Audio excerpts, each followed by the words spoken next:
कुछ लोगों की आदत होती है कि वह जीवन में मेहनत कम करते हैं और भाग्य या भगवान के भरोसे ज्यादा बैठे रहते हैं। लेकिन सच तो ये है कि किसी भी काम में सफलता पाने या मुसीबत से बाहर निकलने के लिए खुद ही हाथ पैर चलाने पड़ते हैं। भगवान श्री कृष्ण ने भी गीते में हमेशा कर्म करते रहने की सलाह दी है। यह कर्म कितना जरूरी है, इसे हम एक कहानी से समझते हैं। एक समय की बात है। एक गांव में एक लाला प्रसाद नाम का शख्स रहता था। लाला भगवान का बहुत बड़ा भक्त था। दिन रात पूजा पाठ करता रहता था। भगवान पर उसे 100% यकीन था। उनके आशीर्वाद के बिना वह कुछ नहीं करता था।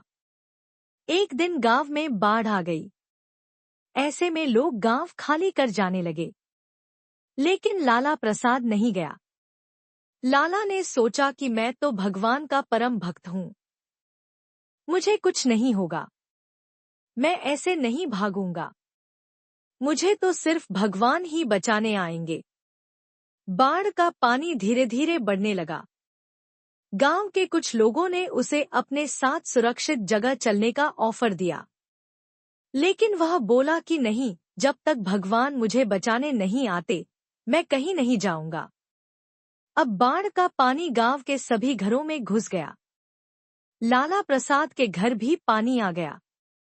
इस बीच एक शख्स नाव लेकर उसके पास आया। बोला, नाव में बैठ जाओ नहीं तो डूब जाओगे। लेकिन लाला बोले, नहीं, तुम जाओ, मेरी मदद को भगवान आते ही होंगे, मैं यहीं उनका इंतजार करूंगा। यह सुन शख्स नाव लेकर चला गया। अब बाढ़ के साथ तूफान भी आ गया। लाल का पूरा घर पानी से भर गया। अचानक एक पेड़ का तना उसके पास तैरते हुए आया। वह चाहता तो उस तने का सहारा लेकर डूबने से बच सकता था, लेकिन उसने ऐसा नहीं किया। वह भगवान का ही इंतजार करता रहा। अंत में पानी में डूबने से लाला की मौत हो गई। मारने के बाद लाला स्वर्ग गया।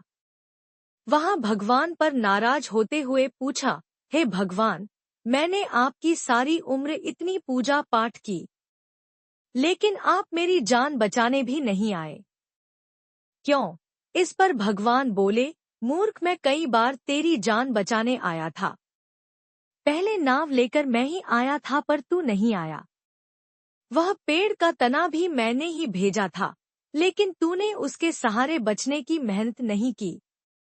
इसमें मेरी कोई गलती नहीं है। भगवान हमें लाइफ में कई मौके देता है। अब ये हमारे ऊपर है कि हम उन अवसरों का सही मौकों पर सही फायदा उठाएं। जब तक आप खुद मेहनत नहीं करेंगे, भाग्य और भगवान भी कुछ नहीं कर पाएंगे।